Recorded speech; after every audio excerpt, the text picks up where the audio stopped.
Kepala Unit Pelayanan Teknis UPT Sarana Prasarana pada Dinas Pemuda dan Olahraga Kabupaten Bogor, Sairan, mengatakan jika saat ini Dispora tengah menunggu aturan tata kelola gelanggang olahraga masyarakat atau GOM yang ada di wilayah untuk serah terimakan ke kecamatan. Menurutnya UPT Sarpras Dispora sangat mendukung pelimpahan GOM ke masing-masing wilayah, karena dengan begitu monitoring fasilitas GOM bisa dilakukan langsung oleh masing-masing kecamatan.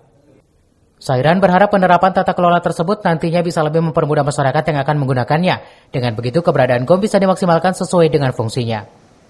Proses pelimpahannya, tapi yang pasti